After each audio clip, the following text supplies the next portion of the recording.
आज से हम सीएसएस स्टार्ट करेंगे। ठीक है। फुल फॉर्म होता है सीएसएस का कैस्केडिंग स्टाइल शीट्स। सीएसएस आप जो एचटीएमएल एलिमेंट्स लिखते हो या फिर जो एचटीएमएल पेज स्केलेटन बनाते हो उसको डिजाइन या फिर स्टाइलिंग देने के लिए यूज होता है। एचटीएमएल आपके एचटीएमएल को स्क्रीन पर कैसे दिखाया जाए उसके लिए यूज होता है। ठीक है।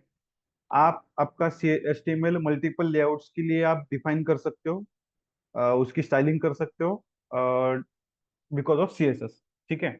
वेब पेजेस उसके लेआउट्स बनाने के लिए सीएसएस यूज होता है। ठीक है। सीएसएस जैसे भी यूज करते हो आपको पता ही है, वेब वेब पेज बनाने के लिए सीएसएस यूज होता है। ठीक है। सीएसएस को एडिट करने के लिए आप नोटपैड में भी एडिट कर सकते हो नॉर्मली, या फिर आपका विजुअल स्टूडियो कोड या फिर notepad notepad plus plus Sublime text, कोई भी आप टेक्स्ट एडिटर यूज कर सकते हो। ठीक है। उसका सैंपल कोड ये होता है। आप आपकी स्टाइलिंग जो होती है सीएसएस की बॉडी पर दे सकते हो, किसी स्पेसिफिक एलिमेंट के लिए दे सकते हो। H1P block level element, inline element दोनों को भी दे सकते हो आप। ठीक है। अभी HTML सीएसएस पिक्चर में क्यों आता है? HTML सिर्फ आपका स्केलेटन या फिर स्ट्रक्चर बनाने के काम आता है। उसको अच्छे से डिस्प्ले करवाने के लिए सीएसएस यूज होता है। ठीक है। बाकी उसका कुछ ज्यादा काम नहीं होता है। CSS only styling related to, बस ओनली स्टाइलिंग है, बाकी उसका कोई यूज नहीं है। ठीक है। अभी जो सीएसएस होता है उसका नॉर्मली सिंटैक्स कैसे होता है? तो देखो, सिंटैक्स उसका होता है, पहले तो उसको सिलेक्टर आता है, किस एलिमेंट के लिए आप सीएसएस लगा रहे हो। ठीक है। उसके बाद में आता है उसकी प्रॉपर्टी, देन उसकी आती है वैल्यू। आप मल्टीपल प्रॉपर्टी और वैल्यू ऐड कर सकते हो सेपरेटेड बाय सेमीकोलन। ठीक है। और प्रॉपर्टी और वैल्यू को सेपरेट करना पड़ता है कोलन के साथ। ठीक है। This is property, colour is property and value is blue. Here property is font size and value is 12। Okay. तो ये नॉर्मल सिलेक्टर्स होते हैं। सिलेक्ट मतलब जो सीएसएस का स्ट्रक्चर होता है ऐसे होता है सिंटैक्स। अभी ये जो सिलेक्टर होता है, ये सिलेक्टर मल्टीपल टाइप के होते हैं। ठीक है। जैसे अपन ने एचटीएमएल क्लासेस में देखा था, क्लास, आईडी, ये दो सिलेक्टर्स होते हैं। ठीक है। और मल्टीपल सिलेक्टर भी होते हैं, भी आपको बताता हूँ मैं उसके बारे में। सिंपल सिलेक्टर्स क्या होते हैं? Select element based on name, ID, class. ठीक है। कॉम्बिनेटर सिलेक्टर क्या होते हैं कि समझो आप आपके एचटीएमएल में आपने लिस्ट बनाई हुई है। ठीक है। तो लिस्ट कैसे डिफाइन करते हैं हम? यूएल, उसके अंदर एल आई। अभी मुझे एल आई को कुछ सीएसएस प्रॉपर्टी ऐड करनी है, सिर्फ एल आई को, और वो भी अल्टरनेट एल आई को। तो इसके लिए अगर मैं यूज करना चाहता हूँ, मतलब ऐसी मुझे प्रॉपर्टी ऐड करनी है जो यूएल के लिए भी ऐड हो और एल आई के लिए भी ऐड हो, तो दो मिक्स हो जाते हैं, उसको कॉम्बिनेटर सिलेक्टर बोलते हैं। ठीक है। सूडो क्लास सिलेक्टर्स होते हैं, कोई भी एलिमेंट होता है, ठीक है, उसके सूडो एलिमेंट्स भी बनते हैं, सूडो क्लासेस बनते हैं, जैसे कि होवर, एक्टिव, ठीक है, क्लिक, ये सूडो क्लासेस होते हैं। जैसे कि टची, sorry, pristine, touch, not touch, ये क्लासेस होते हैं सीएसएस में। ठीक है। उन सीएसएस क्लासेस के बेस पर आपको अगर किसी एलिमेंट को प्रॉपर्टी लगानी है तो हम सूडो क्लास सिलेक्टर यूज करता है। वैसे ही एलिमेंट के लिए भी होता है, एलिमेंट के लिए भी होवर, क्लिक, ये दो होते हैं मोस्टली, फोकस, ये टाइप के जो एलिमेंट्स होते सिलेक्टर्स होते हैं उसको सूडो एलिमेंट्स बोलते हैं। सूडो एलिमेंट्स के सिलेक्टर सिर्फ पर्टिकुलर एलिमेंट के लिए ऐड होते हैं, मतलब अप्लाई होते हैं। और सूडो क्लास के लिए, सूडो क्लास में मल्टीपल क्लासेस के लिए, उस जिसके अंदर मल्टीपल एलिमेंट्स है उनको ऐड होते हैं ये। और बाद में एट्रीब्यूट सिलेक्टर्स होते हैं, जहां पर आप कोई आपकी एट्रीब्यूट, जैसे कि अपना इमेज है या फिर कोई अपना स्टाइल है, तो वो एट्रीब्यूट सिलेक्टर्स होते हैं। ठीक है। ये 5 टाइप के सिलेक्टर्स होते हैं सीएसएस में। सिंपल सिलेक्टर्स में देखो क्या क्या आते हैं। ID, class, element dot class, मतलब पी डॉट इंट्रो, ये क्लास होता है। ठीक है। बाद में स्टार होता है, स्टार मतलब सारे के सारे एलिमेंट कवर हो जाते हैं उसमें। एक स्पेसिफिक एलिमेंट होता है पी या फिर H1 कोई भी, और आप मल्टीपल एलिमेंट्स एक साथ में भी यूज कर सकते हो, जैसे कि यहाँ पर डिव और पी। डिव और पी दोनों को भी मुझे एक ही कलर देना है, तो मैं डिव और डिव कॉमा पी करके ऐड करके उसके अंदर सीएसएस लिख सकता हूँ प्रॉपर्टी के अंदर। सिलेक्टर्स पांच टाइप के होते हैं, ठीक है, ये आपको मैं बता दूंगा बाद में जब हम आगे आगे बढ़ेंगे, उसके हिसाब से कौन सा सिलेक्टर कब यूज करते हैं वो आपको बता दूंगा मैं। सिंपल सिलेक्टर मोस्टली यूज होते हैं आईडी क्लास एलिमेंट वाले, ठीक है। अभी सीएसएस ऐड करने के तीन तरीके मैं ऑलरेडी आपको बता चुका हूँ, एचटीएमएल में भी, इनलाइन, इंटरनल, एक्सटर्नल, ठीक है। इनलाइन सीएसएस एलिमेंट के अंदर ऐड होता है, इंटरनल सीएसएस हेड के अंदर ऐड होता है स्टाइल टैग के अंदर, और एक्सटर्नल सीएसएस एक दूसरी फाइल बनाते हैं आप, जिसमें आप सीएसएस के प्रॉपर्टीज लिखते हो और वो उसको एचटीएमएल में इंपोर्ट करते हो, ठीक है। नॉर्मली सीएसएस कमेंट कैसे, एचटीएमएल के कमेंट कैसे होते हैं, एचटीएमएल के कमेंट यहाँ पे एक फाइल बना देता हूँ, डॉट एचटीएमएल, ठीक है।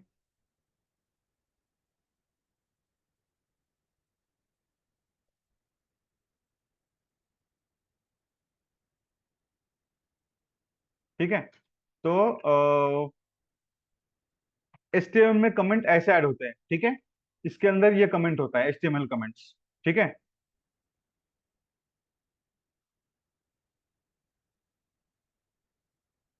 सीएसएस कमेंट्स ऐसे स्लैश स्टार स्टार स्लैश ये ऐड होते हैं, ठीक है। अभी यहाँ पे वो ऐड होगा नहीं क्योंकि हमने ये फाइल एचटीएमएल की बनाई हुई है।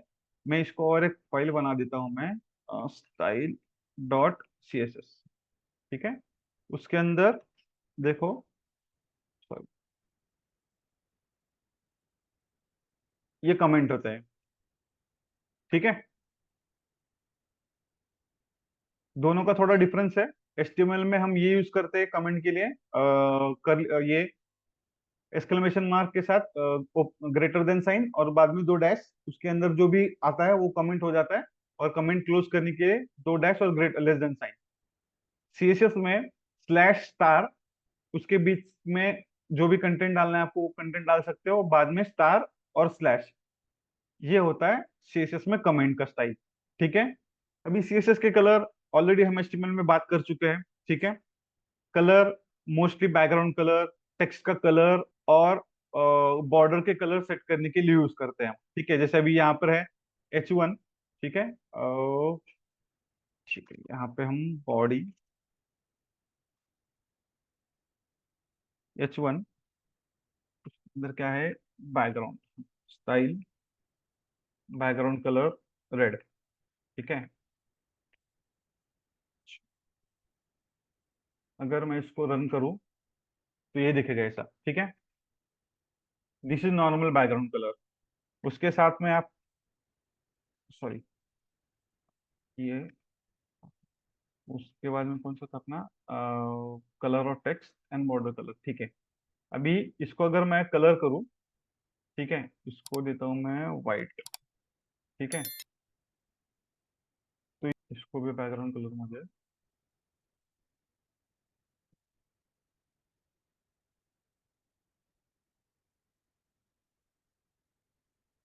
ठीक है, तो ये कलर हो गया।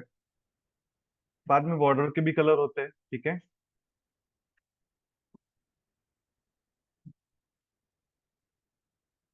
बॉर्डर कलर ब्लैक, अब इसके अंदर बॉर्डर आएगी नहीं क्योंकि मैंने बॉर्डर स्पेसिफाई नहीं किए, ठीक है। तो मुझे स्पेसिफाई करना पड़ेगा 1 पिक्सल सॉलिड, तब आएगी ये 1 पिक्सल सॉलिड बॉर्डर, बॉर्डर, ठीक है, ये आ गई 1 पिक्सल।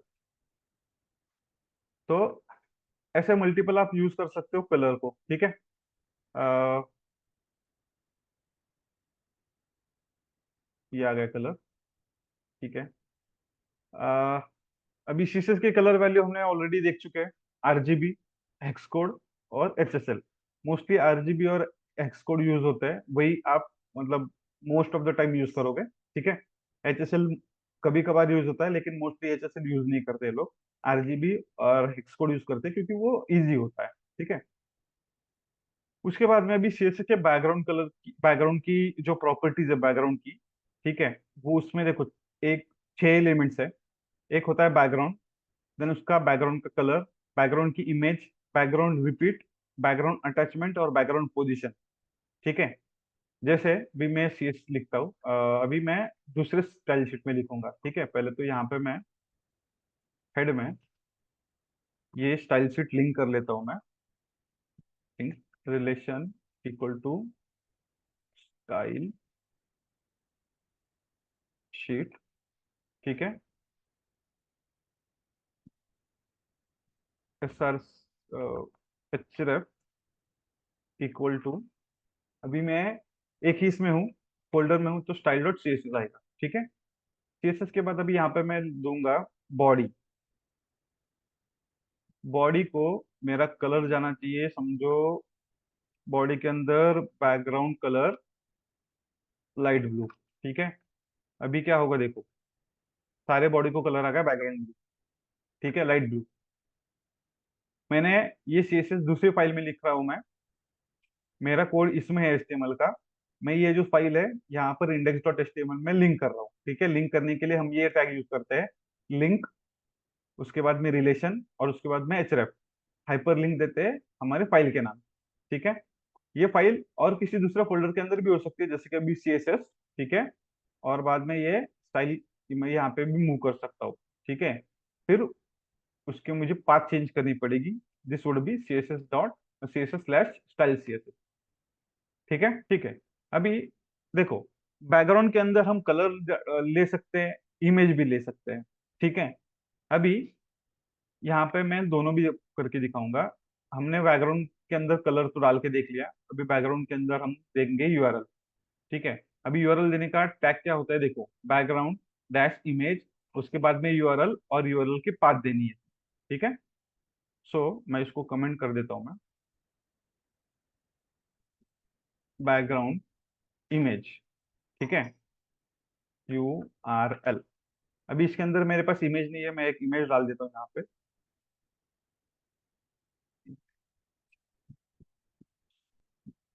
ठीक है,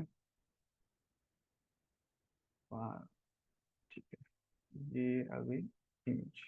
ठीक है, images डॉट जेपीजी, यहाँ पे यूआरएल आएगी images डॉट जेपीजी। ठीक है, अगर मैं इसको रिफ्रेश करूँ तो देखो क्या हुआ, बैकग्राउंड में पूरे बॉडी के बैकग्राउंड में इमेज आ गई। ठीक है, बैकग्राउंड में इसके साथ में अगर ये कलर भी डाल दूं तो देखो क्या होगा, कलर अप्लाई होगा? नहीं होगा। क्यों नहीं होगा? क्योंकि हमने इमेज यूज की हुई है। एक तो आप इमेज यूज कर सकते हो, नहीं तो फिर कलर यूज कर सकते हो, दो में से एक चीज होती है। ठीक है, अभी यहाँ पर इमेज है, लेकिन अभी इस इमेज में प्रॉब्लम क्या है, ये इमेज छोटी है और वो बार बार वही आ रही है, मतलब रिपीट हो रही है। ठीक है, अभी रिपीटेशन को रोकने के लिए सीएसएस हमें और एक प्रॉपर्टी देता है, उसको बोलते हैं बैकग्राउंड इमेज रिपीट। ठीक है, अभी इसके अंदर क्या होते हैं, तीन ऑप्शन होते हैं बैकग्राउंड रिपीट के अंदर, आपको दिखाता हूं मैं। बैकग्राउंड रिपीट, उसके अंदर तीन होते हैं, तीन नहीं ज्यादा होते हैं, देखो, inherit, no repeat, initial repeat, X, repeat X, repeat Y. ठीक है, अभी इनहेरिट मतलब क्या, अगर समझो ये पेरेंट एलिमेंट नहीं है, ये चाइल्ड एलिमेंट है, मतलब बॉडी के अंदर वाला कोई एलिमेंट है, जैसे कि H1 या फिर कोई डिव है। ठीक है, तो इनहेरिट क्या करेगा, जो बॉडी के अंदर बैकग्राउंड का जो रिपीट वाला प्रॉपर्टी रहेगा वही इसमें भी अप्लाई कर देगा। ठीक है, इनिशियल मतलब नॉर्मल वैसे ही रहता है, जो पहले से बॉडी के अंदर था वो ही रहेगा। नो रिपीट मतलब रिपीट नहीं होगी इमेज, देखो अगर मैं नो रिपीट कर दूं इसको, तो इमेज रिपीट नहीं होगी, एक ही जगह रहेगी, एक ही बार रहेगी। अगर मैं इसको रिपीट एक्स करूं तो क्या होगा देखो, एक्स मतलब एक रो में वो ऐड होगी, रिपीट होगी एक रो के लिए। और रिपीट वाई कर दूं मैं, तो एक कॉलम में रिपीट होगी।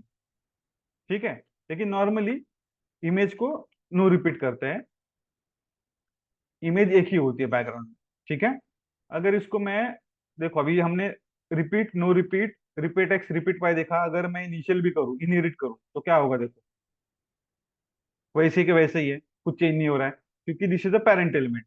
अगर मैं इनिशियल भी करूं इसको, सॉरी, इनिशियल भी करूं, तो भी क्या होगा, कुछ नहीं होगा, क्योंकि this is a parent element. जब हम चाइल्ड एलिमेंट बनाते हैं तब उसमें अफेक्ट होगा। हम अभी इसको बनाते हैं div वन करके क्लास बनाते हैं, ठीक है। उसके अंदर मैं ये डाल देता हूं मैं, ठीक है। इसके अंदर मैंने क्या किया, नो रिपीट, ठीक है। div वन है, इनहेरिट, ठीक है। अभी ये मेरा, मैं div बनाता हूँ एक, div क्लास, उसको देता हूं मैं div वन, ठीक है। और उसके अंदर मैं लिखता हूँ कुछ p। अभी यहाँ पे मुझे हो गया,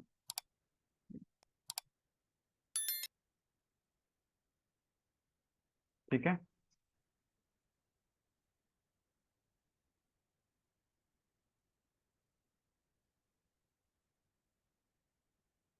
अभी क्या हो रहा है, देख देख रहे हो आप?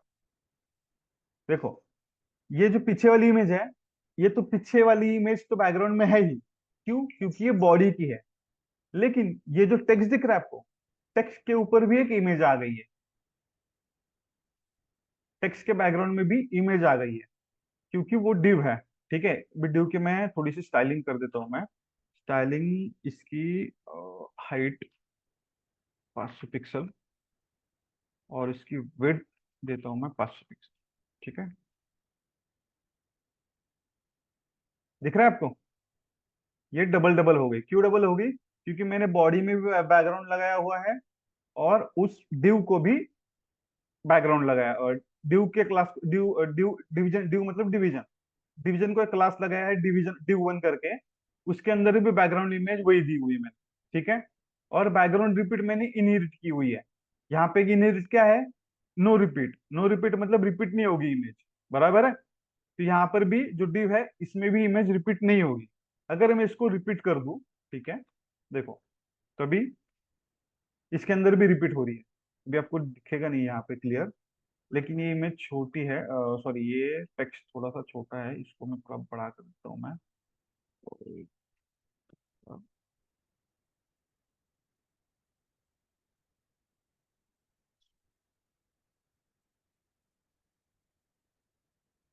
ठीक है, ये दिख रहा है आपको? ये पीछे जो इमेज हो रही है, पीछे भी इमेज रिपीट हो रही है। ये जो नया डिव है, एक मिनट, इसको डिव को भी बॉर्डर दे देता हूँ मैं, तो समझ आ जाएगा। बॉर्डर 180 पिक्सल, सॉलिड ब्लैक, ठीक है।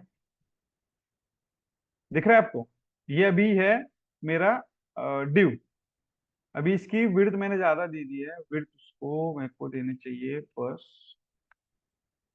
500, ठीक है। दिख रहा है आपको? 500 भी नहीं, बहुत 500 भी है, 1500 कर देता हूँ, ठीक है। अभी देखो, ये जो ब्लैक वाला पोर्शन दिख रहा है, जिसको बॉर्डर है, वो है अपना डिव एलिमेंट, ये वाला एलिमेंट, ठीक है। इसको बैकग्राउंड दिया है मैंने, ये वाला, ये इमेज, दूसरी इमेज ले लेता हूँ मैं, ठीक है। नो,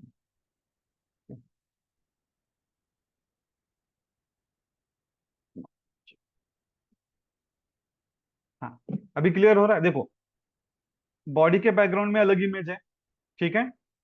वो, अभी उसकी मैंने प्रॉपर्टी क्या रख दी रखी है, रिपीट करके, ठीक है। भी वही रिपीट, मैंने डिव डिव वन करके एक एलिमेंट बनाया, दूसरा क्लास बनाया, सॉरी, क्लास को भी मैंने बैकग्राउंड इमेज दिया, और बैकग्राउंड रिपीट को मैंने इनहेरिट किया। इनहेरिट किया मतलब क्या? This is parent element, this is child element. Body मतलब पूरा का पूरा एचटीएमएल, पूरा का पूरा एचटीएमएल, ठीक है। जो भी अप्लाई होगा बॉडी में, वो सारे के सारे एचटीएमएल पेज को अप्लाई हो जाता है, ओके। तो डिव बनाया, उसके अंदर, बॉडी के अंदर, अभी यहाँ पे भी आप देख सकते हो, बॉडी पहले है, बॉडी के अंदर डिव है। तो this is parent element, this is child element, ठीक है। तो चाइल्ड को मैंने क्या किया हुआ है, बैकग्राउंड इमेज दी हुई है, लेकिन बैकग्राउंड रिपीट मैंने इनहेरिट किया है। अभी इनहेरिट में बॉडी के, बॉडी बैकग्राउंड रिपीट में क्या लिखा हुआ है? रिपीट लिखा हुआ है यहाँ पर। इसलिए ये नोड नोड नोड तीन मतलब इमेज रिपीट हो रही है। अगर मैं इसको नो रिपीट करूं, देखो, ठीक है, नो रिपीट कर देता हूं मैं, रिफ्रेश कर देता, तो देखो क्या हो गया। बैकग्राउंड बॉडी, बैकग्राउंड की भी, बॉडी में जो बैकग्राउंड इमेज थी वो भी नो रिपीट हो गई, और जो मैंने डिव बनाया था उसमें भी जो इमेज थी वो भी नो रिपीट हो गई। ठीक है। अगर मैं इसको इनिशियल कर दूं तो देखो क्या होता है।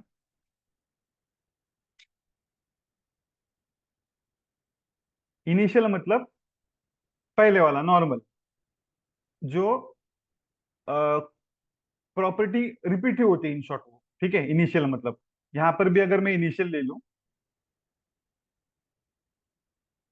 तो देखो रिपीट हो रही है।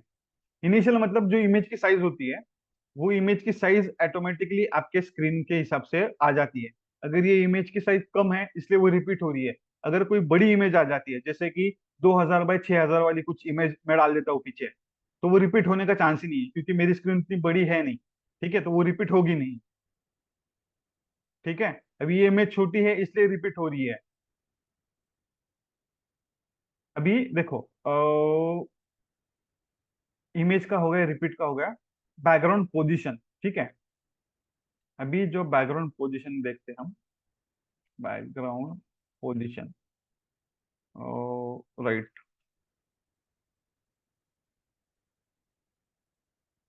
ठीक है। इसको नो रिपीट कर देता हूँ मैं, इसको इनहेरिट कर देता हूँ मैं। और ये बैकग्राउंड फ्रॉम पोजीशन। अभी देखो,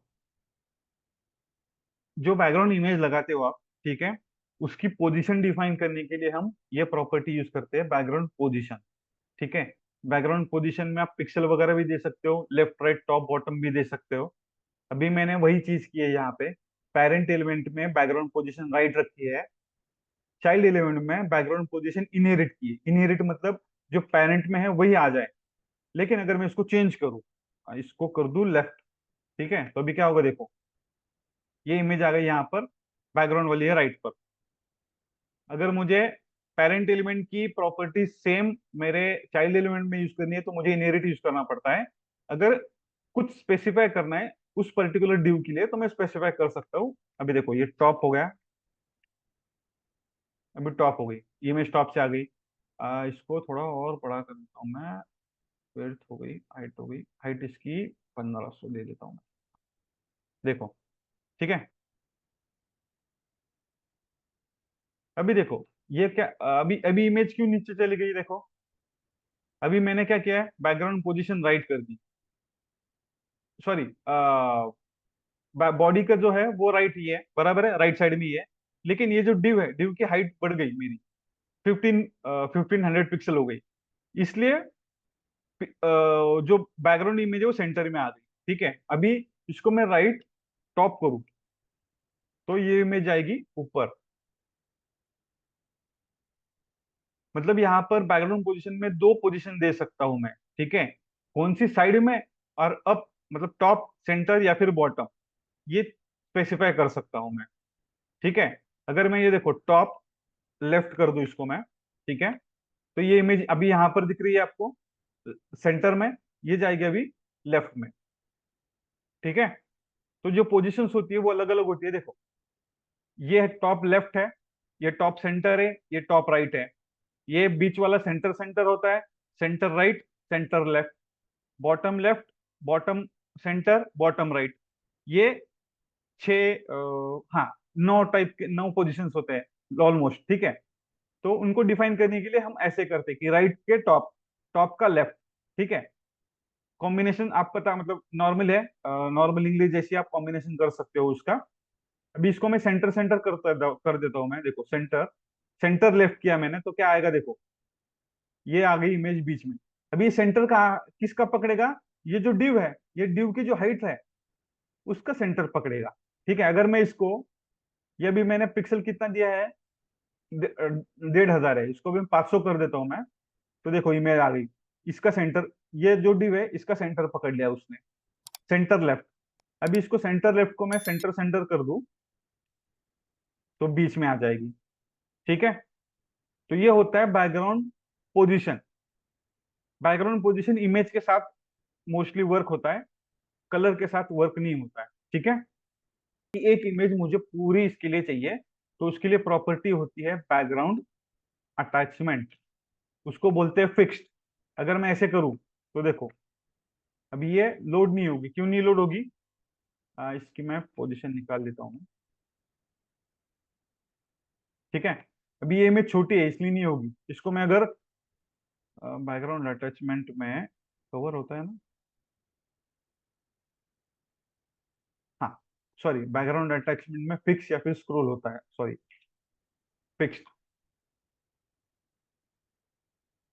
बैकग्राउंड अटैचमेंट में फिक्स होता है, मतलब मैं स्क्रॉल भी करूंगा कुछ। ठीक है, अभी यहाँ पर मैं क्या कर देता हूँ, मैं ये पी जो है,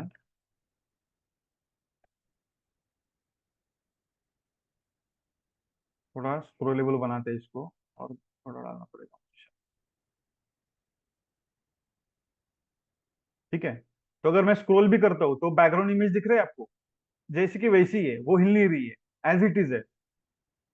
इसको बोलते हैं background attachment, background attachment fixed. ठीक है, मतलब जो बैकग्राउंड है वो एज इट इज रहता है, आप कितना भी स्क्रॉल करो, जो भी एलिमेंट रहेंगे वो उसके ऊपर आएंगे, और वो हम एलिमेंट स्क्रॉल करते हैं। ठीक है, और इसको अगर मैं, दूसरा ऑप्शन होता है स्क्रॉल करूं। ठीक है, स्क्रॉल करूंगा, तो जैसे मैं स्क्रॉल करूंगा इमेज उसके साथ स्क्रॉल होगी मेरी। आपको अगर बैकग्राउंड फिक्स चाहिए, मतलब स्क्रॉल भी करें, स्क्रॉल करने के बाद भी बैकग्राउंड वही का वही रहे आपका, तो तब आपको यूज करनी है बैकग्राउंड अटैचमेंट पोजीशन फिक्स्ड। ठीक है, तो ये यहाँ पे आएगी, और मेरा जो बैकग्राउंड है वो एज इट इज रहेगा। मैं जो भी कंटेंट है वो स्क्रॉल होते जाएगा, लेकिन बैकग्राउंड एज इट इज वैसे का वही उसी पोजीशन पर रहेगा वो। ठीक है, पोजीशन का भी वही है। बैकग्राउंड पोजीशन अगर मैं वो करूँ, समझो सेंटर, टॉप। ठीक है, तो अब इमेज यहीं पर है, मैं स्क्रॉल कर रहा हूँ, इमेज वही के वही है। ठीक है, अभी ये जो सारी पोजीशंस है, सारी जो ये है अपनी प्रॉपर्टीज है, उसको हम शॉर्ट हैंड में लिख सकते हैं। शॉर्ट हैंड में कैसे लिखते हैं देखो, बैकग्राउंड, उसके अंदर पहले आता है आपका कलर, कलर देता हूँ 000। देन उसके बाद में आती है यूआरएल, यूआरएल इज दिस।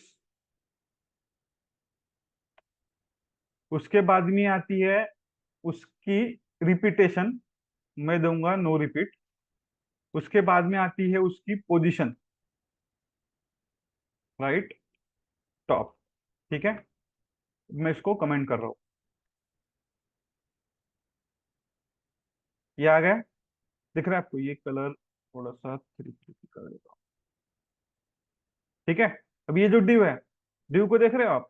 मैंने ये जो तीन प्रॉपर्टीज थी, तीन प्रॉपर्टीज को एक ही इसमें एक ही लाइन में लिख दिया। इसको बोलते हैं शॉर्ट हैंड। ठीक है, शॉर्ट हैंड लिखने का अलग अलग, मतलब सीएसएस जो प्रॉपर्टी अभी यहाँ पे मैं चार लाइन में लिख रहा हूँ, उसको एक ही लाइन में लिख सकता हूँ। उसके कुछ मतलब सीक्वेंस फिक्स नहीं होता है, किसी किसी प्रॉपर्टीज में सीक्वेंस फिक्स होता है, किसी किसी प्रॉपर्टीज में सीक्वेंस फिक्स नहीं होता है। यहाँ पे क्या है, मैंने कलर दे दिया बैकग्राउंड, यहाँ पे यूआरएल दे दी बैकग्राउंड की, इमेज की। देन उसके बैकग्राउंड रिपीट का टैग यूज कर दिया, प्रॉपर्टी यूज कर दी। देन उसकी बैकग्राउंड पोजीशन भी यूज कर दी। फुल स्क्रीन करनी है आपको इमेज, ओके। उसके लिए टैग होता है बैकग्राउंड साइज। ठीक है, देखो, ये होता है बैकग्राउंड साइज। ये बैकग्राउंड साइज का अलग से है। ठीक है, ये बैकग्राउंड साइज क्या होता है, इसके अंदर तीन ऑप्शंस होते हैं, कवर, कंटेन। ठीक है, कंटेन मतलब क्या है, जितना स्पेस अवेलेबल है उतना स्पेस लेगा, मतलब फिट होगा। ये देखो,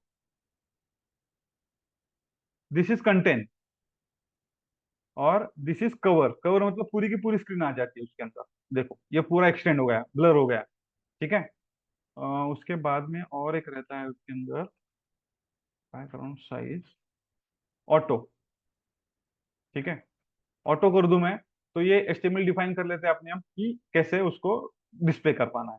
ठीक है, तो बैकग्राउंड साइज में तीन चीजें होती है, ऑटो, कवर और कंटेन। कंटेन मतलब जितना एलिमेंट रहेगा, अभी यहाँ पे नहीं समझेगा आपको, यहाँ पे डाल देता हूँ मैं इसको, कवर, कवर कर दूंगा तो ये दिख रहा है, ये दिख रहा है आपको? जितना एलिमेंट है उतने एलिमेंट में पूरी की पूरी इमेज आ गई। ठीक है, इसको मैं अगर कंटेन करूं तो देखो, जितनी इमेज की मैक्सिमम हाइट विड्थ सेट हो सकती है वो आ गई यहाँ पे। ठीक है। और अगर मैं ऑटो कर दूं तो इमेज इतनी सी आ गई। का पोजीशन फिक्स नहीं चाहिए अपने को, ये भी नहीं चाहिए। ठीक है। कंटेन, देख रहे हो आप, कंटेन किया है मैंने। जितना विड्थ हाइट अवेलेबल है इमेज के लिए उतना ले लिया उसने, बाकी की जगह छोड़ दी उसने। और अगर मुझे पूरा का पूरा कवर करना है तो मुझे कवर करना पड़ता है, कवर लिखना पड़ता है, तो ये कवर हो जाता है। ठीक है। ये बैकग्राउंड साइज है। ये जो डिव होता है ना, ठीक है, अभी यहाँ पे देखो, ये जो इमेज है, अभी इमेज की हाइट कितनी है, 577/300। ठीक है। अगर मैं 577 विड्थ,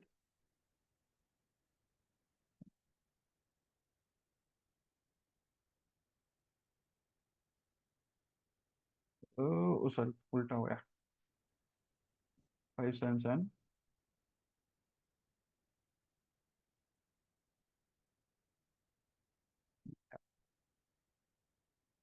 इसकी हाइट, एक मिनट रुक, हाइट क्या है इसकी, 577 ना, विड्थ उसकी 577, राइट, 577, और ये 300 पिक्सल है। ठीक है। ये देखो, ये जो डिव दिख रहा है आपको, ये पूरा का पूरा डिव में इमेज आ गई। अभी ये बाहर क्यों आ रहा है, क्योंकि अपने पास जो टेक्स्ट है, अपन ने टेक्स्ट ज्यादा लिखा है यहाँ पे। ठीक है। लेकिन अगर मैं टेक्स्ट हटा दूं, ये सारा का सारा, तो दिख रहा है आपको, इमेज पूरे के पूरे ड्यू में आ गई।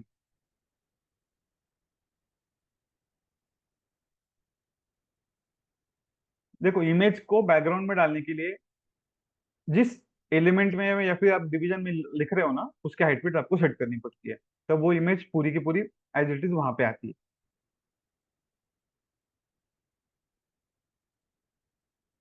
ठीक है। चलो कल मिलते हैं।